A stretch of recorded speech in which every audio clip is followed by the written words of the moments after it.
17세기 네덜란드 화가 렘브란트의 별명은 빛의 화가입니다. 어떤 화가보다 빛과 어두움, 명암을 가장 잘 사용했기 때문입니다. 렘브란트는 명암을 사용하여 복잡다면한 인간의 내면을 잘 표현했는데요. 이런 표현은 특히 렘브란트 자신의 자화상에 잘 드러나고 있습니다. 렘브란트에게 자화상은 자신을 되돌아보는 성찰의 수단이었습니다. 젊을 때 렘브란트는 그림을 잘 그려 큰 부자가 되었지요. 그는 가족과 함께 부족한 것 없이 잘 살고 있었습니다. 그런데 그 행복이 하루아침에 깨져버리고 맙니다. 아들을 잃고 다음에는 딸을 잃고 사랑하는 아내까지 죽게 되지요.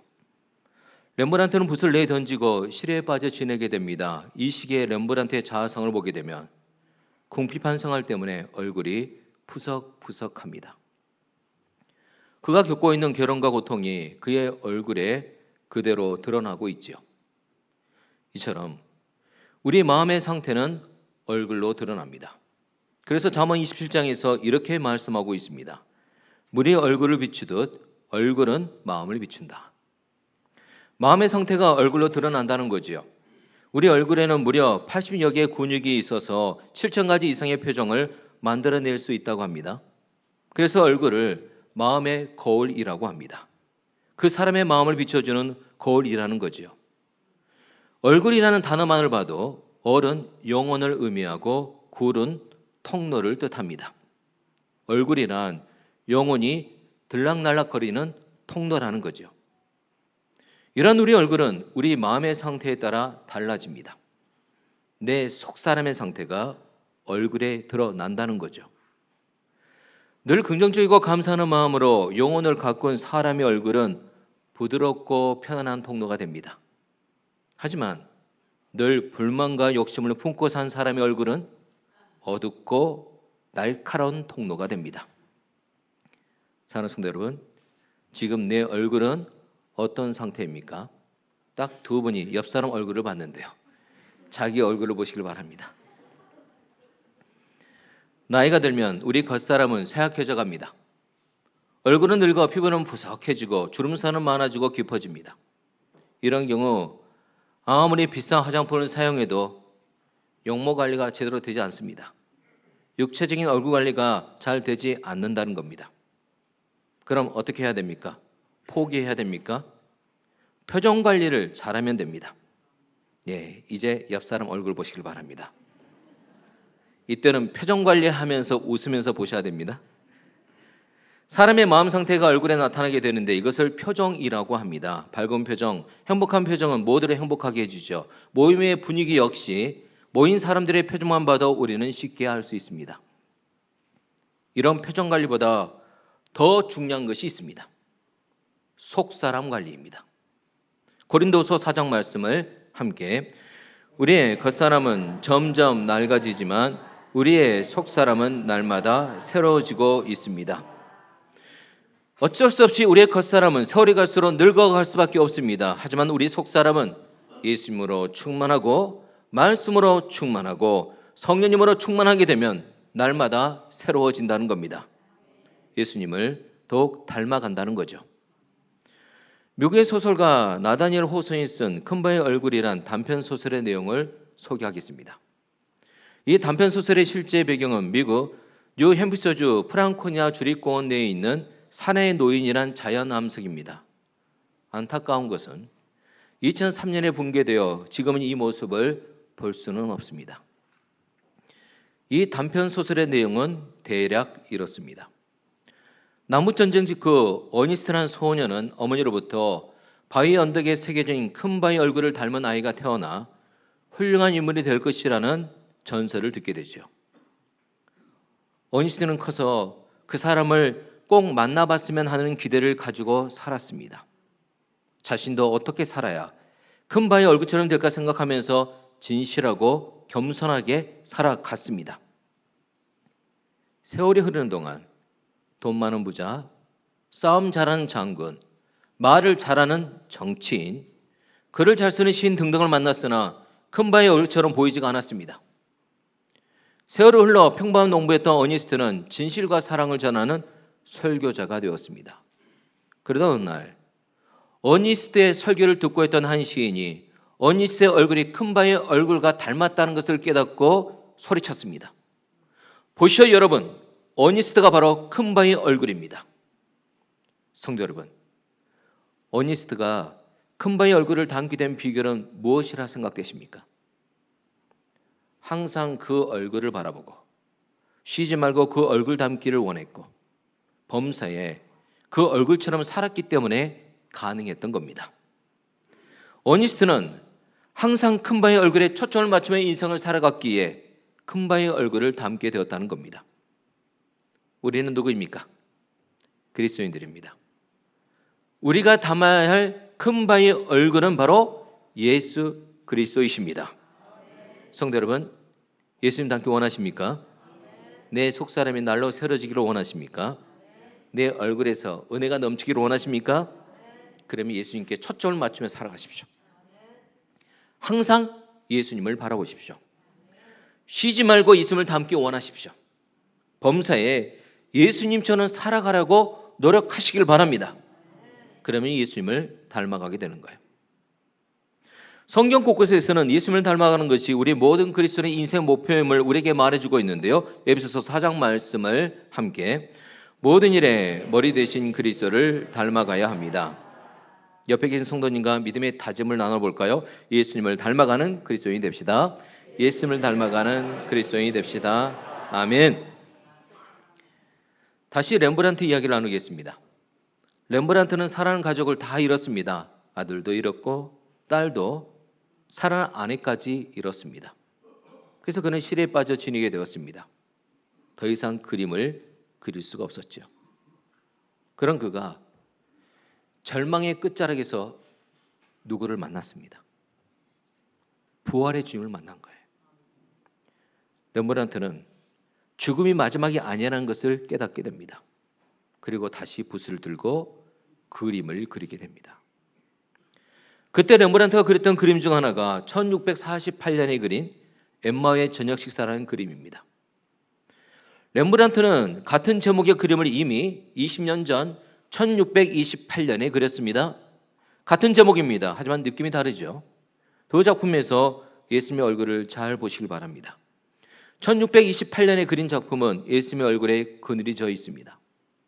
하지만 1648년에 그린 작품을 보게 되면 예수님의 얼굴이 빛으로 환하게 빛나고 있습니다. 1648년에 그린 엠마오의 저녁사를 다시 볼까요? 이 작품에서 누가 가장 빛나고 있습니까?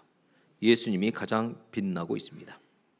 예수님의 빛이 어두운 세상을 밝히고 있고 예수님의 빛이 제자들에게 있는 어둠을 몰아내고 있고 그들을 밝은 빛으로 인도하고 있는 겁니다. 렘브란트는 이 그림을 통해서 자신의 신앙을 간증하고 있는 거예요. 내가 부활의 주님을 만나 다시 회복하게 되었습니다. 성도 여러분, 렘브란트처럼 우리가 부활의 주님을 만나면 우리의 영혼력이 회복됩니다. 이 고백을 렘브란트가 하고 있는 겁니다. 이런 렘브란트의 신앙 고백이 잘 담겨 있는 작품이 우리가 잘 알고 있는 탕자의 기환이라는 작품입니다. 탕자처럼 다 잃어 거짓골이 된 말년의 렘브란트. 그런 빈민촌에 살면서 탕자의 기환이라는 그림을 그리게 됩니다. 탕자의 귀환을 그린 렘브란트는 이 탕자의 모습에 죄 많고 방탕했던 자신의 모습을 투영시켰습니다. 모든 것을 다 잃어버리고 거짓글로 돌아온 탕자처럼 렘브란트는 노년의 외로움과 가난에 시달렸죠. 하지만 렘브란트는 자신이 돌아갈 곳이 어디인지 분명히 알고 있었습니다. 렘브란트는 그저 사랑으로 안아주시는 하나님 아버지의 품으로 돌아갔습니다. 렘브란트는 이 그림을 끝으로 세상을 마쳤습니다. 렘브란트가 만난 하나님은 사랑과 자비의 아버지이십니다. 누가복음 15장에서 나타난 하나님 아버지의 모습이라는 거예요. 사랑하는 성도 여러분, 하나님 아버지 어떤 분이십니까? 우리의 아버지 하나님은 우리의 있는 모습 그대로 환영해 주십니다. 받아주세요. 안아주십니다. 따지지 않습니다. 그냥 그 품에 안기십시오. 하나님 아버지는 우리가 어떤 상태인지 묻지도 따지지도 않으시고 우리를 그저 안아주십니다. 낡고 냄새난 옷 그대로 안아주시고 씻지 못해 냄새나 더러운 모습 그대로 안아주십니다. 이게 바로 죄인인 우리를 향한, 지난주에도 수많은 죄를 짓고 품고 지냈던 우리를 향한 하나님 아버지의 사랑입니다. 하지만 더러운 모습 그대로 두시지는 않으십니다. 누가복음 15장에 나오는 탕자의 아버지가 그렇게 했던 것처럼 우리의 더러운 옷을 벗기십니다. 그리고 하나님 아버지가 준비한 아들의 옷으로 갈아입게 하시지요. 옛사람을 벗고 새 사람을 입게 해주십니다. 예수 그리스도의 옷을 입게 해주신다는 겁니다. 그리고 우리에게 말씀하십니다. 너는 하나님의 자녀다. 하나님의 자녀답게 살아가라. 이런 하나님의 마음을 맥스 루카도 목사님은 예수님처럼 이라는 책 안에서 이렇게 말했습니다. 하나님은 당신을 있는 그대로 사랑하신다. 하지만 그 자리에 그냥 두시지는 않는다. 하나님은 당신이 그분의 마음을 품기 원하신다. 하나님은 당신이 예수님처럼 되기를 원하신다. 이게 바로 하나님 아버지의 마음입니다. 예수님처럼 생각하고 예수님 살아가는, 예수님 닮은 사람들이 되시길 바랍니다. 그래서 사도 바울은 우리 그리스도인의 신앙생활의 목표를 에베소서 4장 13절에서 이렇게 말했습니다. 쉬운 성경 번역으로 함께, 이렇게 할 때 우리 모두는 하나님의 아들을 믿고 아는 일에 하나가 되어 그리스도를 닮은 온전한 사람으로서 성숙한 그리스도인이 될 것입니다. 바로 이것이 우리 신앙생활의 목표입니다. 예수 그리스도를 닮은 사람이 되는 것이고 예수님처럼 되는 것입니다. 그러면 예수님이 우리에게 약속하신 하늘의 행복을 누리며 살아갈 수가 있습니다.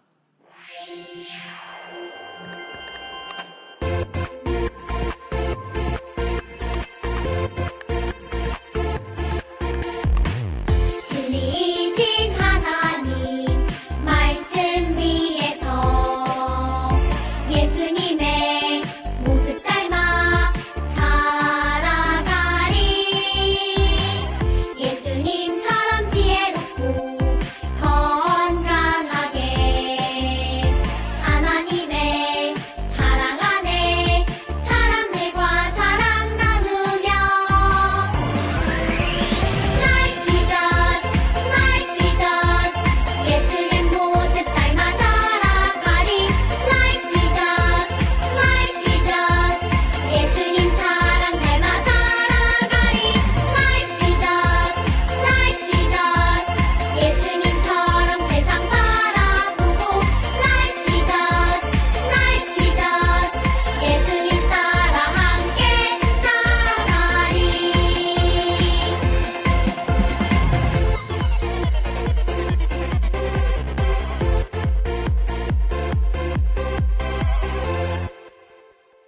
방금 본 영상은 구령 이후의 주제곡입니다. 제목은 Like Jesus, 예수님처럼 오늘 설교 제목이기도 합니다. 어제 구령 이후의 1학기가 끝났습니다. Like Jesus의 가사를 다시 보겠습니다. 진리이신 하나님 말씀 위에서 예수님의 모습 닮아 살아가리. 예수님처럼 지혜롭고 건강하게 하나님의 사랑 안에 사람들과 사랑 나누며 Like Jesus, 예수님 모습 닮아 자라가리. Like Jesus, 예수님 사랑 닮아 자라가리. Like Jesus, 예수님처럼 세상 바라보고 Like Jesus, 예수님 따라 함께 나아가리. 이 가사가 곧 기도 제목이기도 합니다. 이 기도 제목에는 어떤 소망이 담겨 있는 겁니까?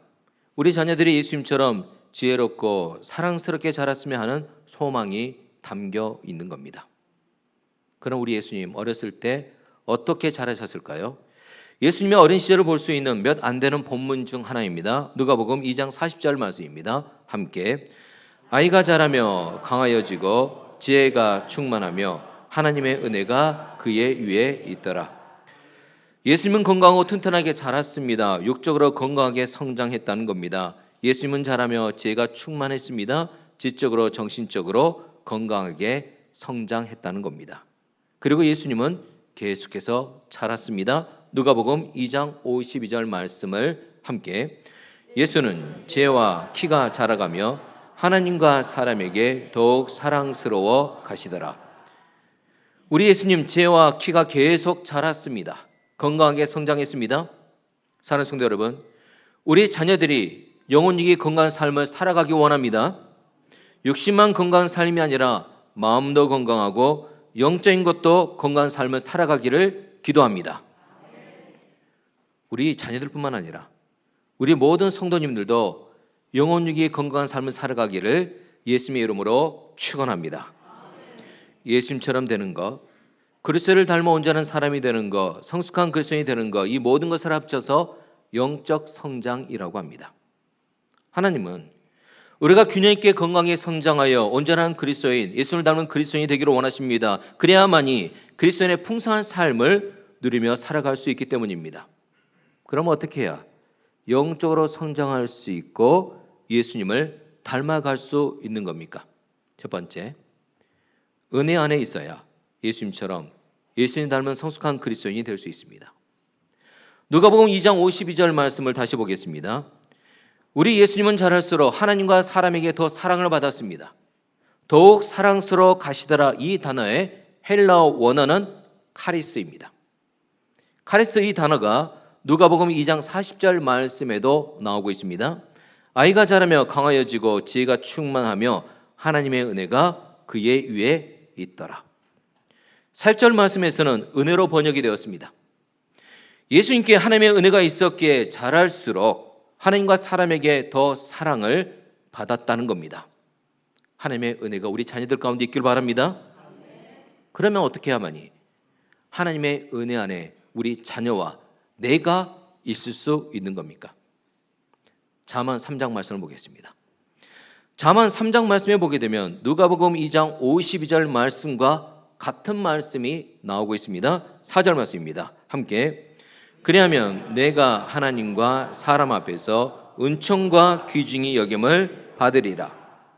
은총을 받는다는 것은 은혜를 입는다는 겁니다. 귀중히 여김을 받는다는 것은 하나님과 사람에게 칭찬과 사랑을 받는다는 겁니다. 어떻게 하면 그렇게 살 수 있습니까? 4절 가장 앞부분에 그리하면 이렇게 살 수 있다는 겁니다. 그리하면 이 말씀이 어떤 말씀을 가리키고 있는 겁니까? 바로 3절을 가리키고 있습니다. 3절 말씀을 함께 봉독합니다. 함께 인자와 진리가 내게서 떠나지 말게 하고 그것을 내 목에 매며 내 마음판에 새기라. 아멘. 3절 말씀에 나오고 있는 인자와 진리는 서로 다른 느낌을 두는 단어입니다. 인자는 히브리어로 헤세드입니다. 하나님을 사랑하고 이웃을 사랑하는 것입니다. 진리는 히브리어로 에메트입니다. 하나님의 영원한 교훈을 뜻합니다. 말씀을 뜻합니다. 그런데요, 성경을 보게 되면 헤세드와 에메트, 인자와 진리는 항상 함께 갑니다. 따로 가지 않습니다. 항상 함께 갑니다. 이유가 있습니다. 이 둘은 함께 있어야 하기 때문입니다. 사랑이 없는 진리, 진리의 사랑이 없으면 어떻게 될까요? 율법의 몽둥이가 됩니다. 사람을 살리는 것이 아니라 죽이기도 합니다. 사랑이 없는 진리는 잔인해질 수가 있는 거예요. 반면에 사랑의 진리가 없으면 어떻게 될까요? 진리가 없는 사랑은 잠깐은 감동을 줄 수 있을지 모르겠지만 영혼을 살리지는 못합니다. 또한 알맹이가 없는 위선적인 사랑이 될 수 있습니다. 이런 사랑은 부패한 사랑이 될 수도 있습니다. 그래서 인자와 진리, 사랑과 진리는 항상 함께 가야 하는 겁니다. 여기서 예수님을 닮은 성숙한 그리스도인이 될 수 있는 두 번째 방법이 나오고 있습니다. 두 번째 방법을 함께 읽겠습니다. 함께 인자와 진리를 함께 마음판에 새겨야 예수님처럼 예수님을 닮은 성숙한 그리스도인이 될 수 있습니다. 아멘. 3절 말씀을 다시 한번 봉독해 볼까요? 함께 시작. 인자와 진리가 내게서 떠나지 말게 하고 그것을 내 목에 매며 내 마음판에 새기라. 먹거리처럼 목에 매라는 것은요, 한시라도 잊지 말고 늘 우선순위를 두고 살아가라는 겁니다. 근데 무엇보다도요, 인자와 진리를 어디에 새기라고 되어 있습니까? 마음판에 새기라. 성도 여러분, 우리가 처음에는요, 인자와 진리를 말씀으로 듣게 됩니다. 말씀을 들을 때 처음에는 이 말씀이 어디에 머물게 될까요? 우리의 머리에 머물게 됩니다. 그런데 이 말씀이 머리에만 계속 머물러 있으면 어떻게 됩니까? 교만하게 됩니다. 냉각병에 걸리기 쉽게 됩니다. 많이 알기만 하고 은혜가 없어진다는 겁니다. 그래서 말씀이 머리에서 어디까지 내려와야 됩니까? 마음까지 내려와야 됩니다. 바로 이것이 말씀을 마음판에 새기는 거예요. 그래야만이 인자와 진리가 함께 갈 수 있는 거예요. 하지만 세상에서 가장 간 머리가 어디입니까? 어디서 어디까지가 가장 멀어요? 머리에서 마음까지가 가장 멉니다. 그럼 어떻게 해야 말씀이 머리에서 마음까지 내려갈 수가 있는 겁니까? 말씀은 어떻게 해야 마음판에 새길 수가 있는 겁니까? 말씀을 묵상하면 됩니다. 말씀을 반복해서 생각하고 또 생각하라는 거예요. 소리를 내면서 중얼거리고 작은 소리로 읊조리라는 겁니다. 주일에 설교 한 번 듣고 끝나는 것이 아니라 은혜 받은 말씀을 씹고 또 씹으시길 바랍니다. 그리고 말씀으로 기도하는 겁니다. 그러면 말씀이 머리에서 마음까지 내려가고 마음판에 새겨집니다. 그러면 우리는 예수님 닮은 성숙한 그리스도인이 될 수 있고 은혜를 입고 하나님과 사람에게 칭찬과 사랑을 받는 삶을 살아가게 된다는 거예요. 사랑하는 성도 여러분, 하나님의 말씀이 내 안에 들어와 마음판에 새겨지고 내 안에 뿌리를 내리게 되면 우리는 거룩한 변화를 경험하게 됩니다. 말씀이 우리를 예수님처럼 변화시킨다는 겁니다. 오대원 목사님은 예수전단의 설립자입니다. 이분은 누구보다도 한국을 사랑하는 분입니다. 오대원 목사님의 실화입니다. 론다라는 18세 소녀가 있었습니다. 고등학교를 졸업하고 대학을 가야 할 나이인데 론다는 어릴 때부터 마약을 해 마약 중독자가 되어 정신병원에 입원했습니다.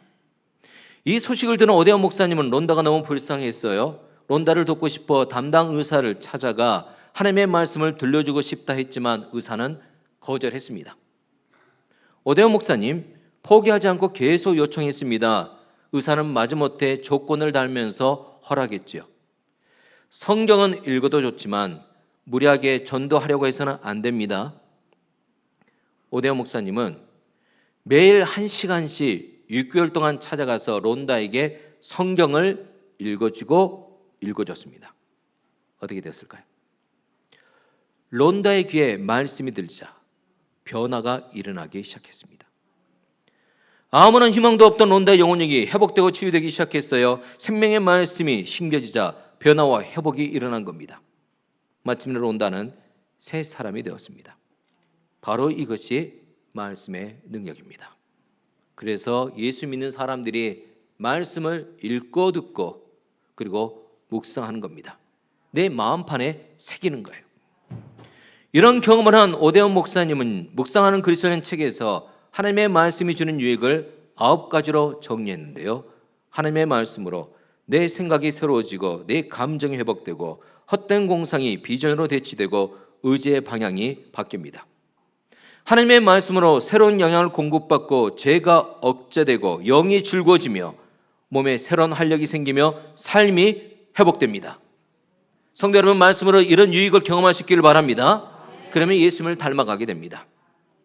잠언 3장은 부모가 자녀에게 교훈하는 내용의 잠언 말씀이죠. 그러면 잠언 3장에 나오는 부모는 자녀가 어떤 인생을 살아가기 원하고 있습니까?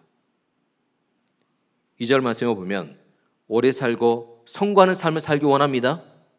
4절 말씀에 보면 하나님과 사람 앞에서 사랑과 귀중 여김을 받기 원합니다. 6절 말씀에 보면 형통한 인생길을 걸어가기를 원합니다. 그리고 오늘 함께 봉독하지는 않았지만 8절 말씀에 보면 몸과 마음이 건강한 삶을 살아가기 원합니다. 그리고 10절 말씀에 보면 차고 넘치는 풍요로운 삶을 살아가기 원합니다. 성도 여러분, 우리 자녀들이 이런 삶을 살아가기 원하십니까? 어떻게 하면 됩니까? 어떻게 하면 됩니까? 잠언 3장 말씀에 보게 되면요, 하나님은요 부모의 목소리를 통해서 말씀을 주고 있는데 순종할 말씀을 주고 있습니다.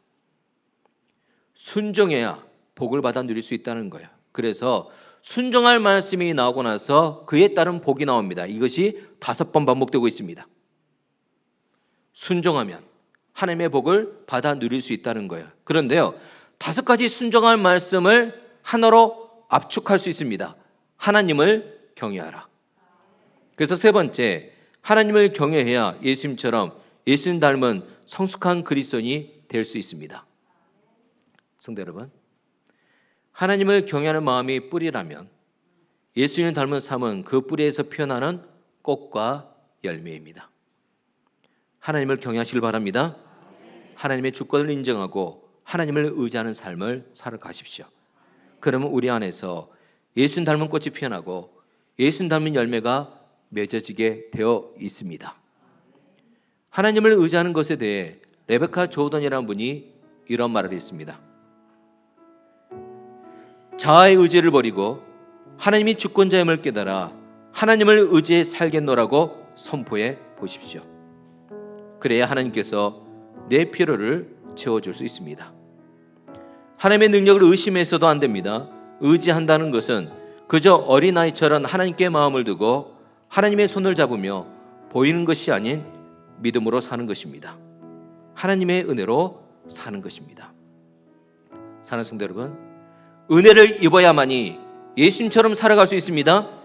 예수님처럼 살아갈 수 있도록 하나님의 은혜를 구하며 자리에서 일어나 함께 찬양하겠습니다.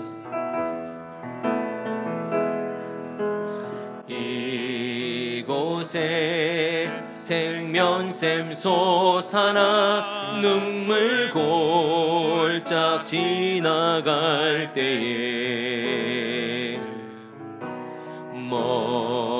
모자라 열매 맺히고 웃음소리 넘쳐나리라. 그날에 하늘이 열리고 그날에 하늘이 열리고 모든 이가 보게 되리라.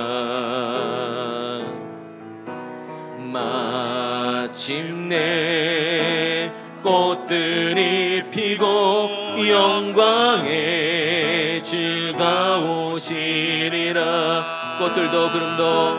꽃들도 구름도 바람도 넓은 바다도 찬양하라 찬양하라 예수를 하늘에 울리며 노래해 나의 영혼아 은혜의 주 은혜의 주 은혜의 주. 아멘. 파수살 드립니다.